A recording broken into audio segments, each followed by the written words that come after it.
Hello, good evening, and welcome to the MicroMuse episode 11 with Vicky Quinn Fraser. And today I wanted to talk about how a quickie can jumpstart you, but a practice is gold. Hi, I am full on in pre-holiday mode. I'm going to be camping next week and I'm very excited.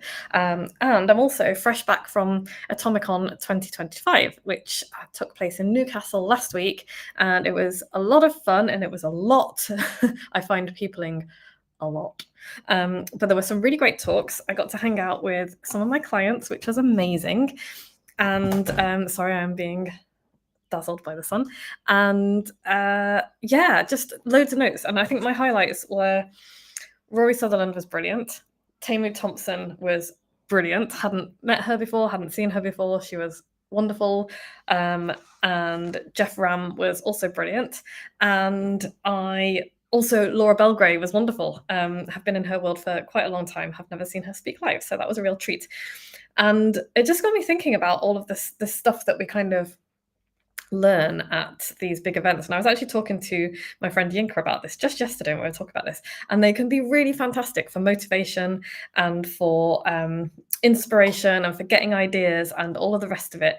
And then what happens for most people is that we just kind of go back to doing the stuff that we've always been doing, because having all of these ideas is great, but it can be quite overwhelming. And it's really, what we need to do is implement them. And Andrew and Pete actually do have an implementation session on the Friday following Atomicon, which is a really cool thing to do.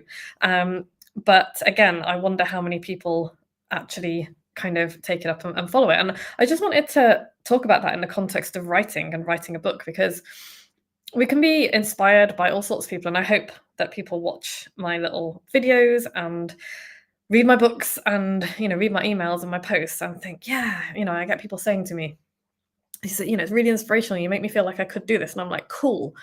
But this quickie hit of dopamine, this quickie hit of motivation, this quickie hit of inspiration, it doesn't last. And it's not, it's valuable in the moment, but we have to use that and follow up and create a practice. And I'm talking about specifically about writing here, but obviously it's relevant to marketing and anything else that requires a long time, because the real value from this stuff comes from what we do in the long term, not just that flush of excitement at the beginning. It's really easy for us to be like, I'm really excited, I've got a book idea, I'm going to do it.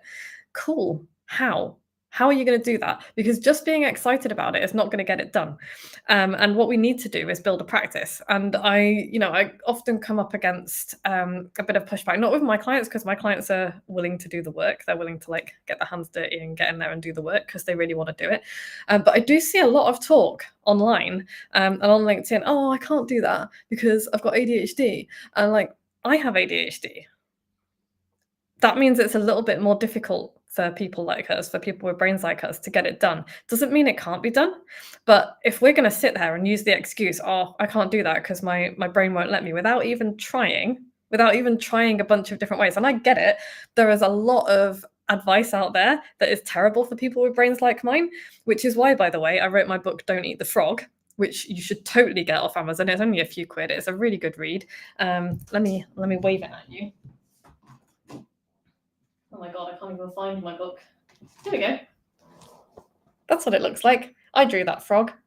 And I wrote it because that advice to just eat the frog, just do the most difficult thing first, does not work for brains like mine. But there are other ways that we can do things. And using that as an excuse is piss poor, basically. So if you want to do something, if you want to write your book, if you want to create a project, like make an email series, or I don't know, create a magazine, or whatever it is that you want to do. If you want to do it enough, you will find a way to do it.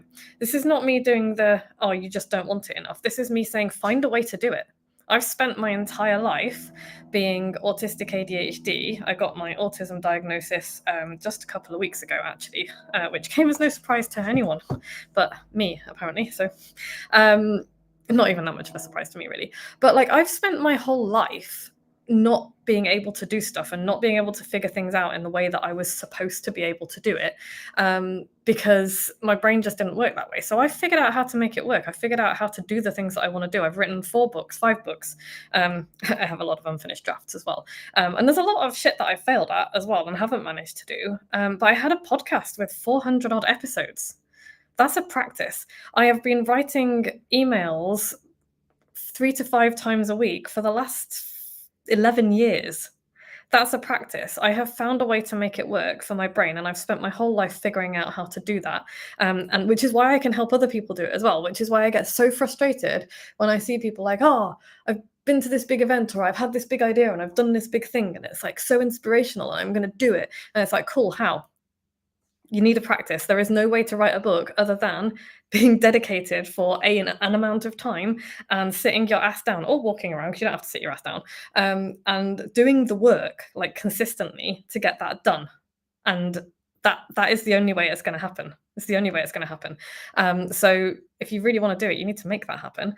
And I am an absolute wizard at helping people whose brains don't want to sit down and do the work.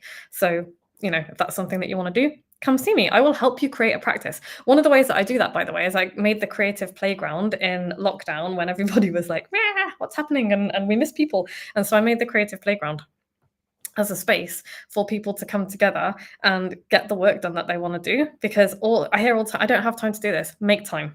We have to make time for the things that we want to do. And that's what the creative playground is. It's an hour, as twice a day actually, and twice a weekday, but you can come to as many or as few as you want. And it's that ring fence time. I want to get this done. Cool. This is the time that I'm going to do it, and I'm going to protect that time, and I'm not going to let anybody take that time away from me.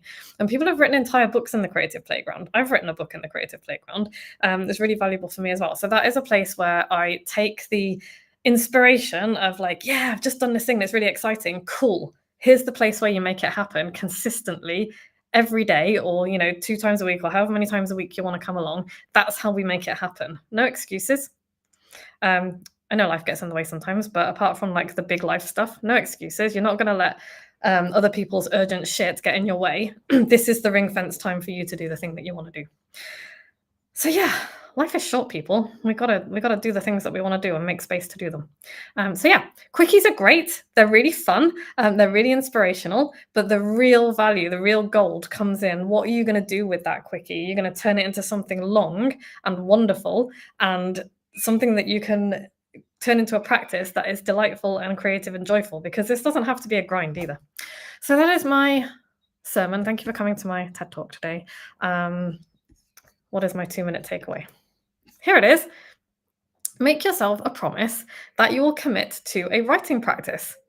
My creative playground is a really cool place to do that. But at the very least, set a timer for 5 minutes every day and write about something joyful, because everyone can do that. Maybe you're not writing on paper, on a word processor, but like get a pen and paper, get a notebook. Everyone should have a fucking notebook. Get a notebook, get a journal, or speak it into a voice note on your phone. I don't care, but like set a timer for 5 minutes every day and write something joyful. That is the beginning of a practice. Then you can come and join my creative playground and we'll have a lot of fun together. We were talking this morning about gardening, record sleeves, and secret tracks. So there you go.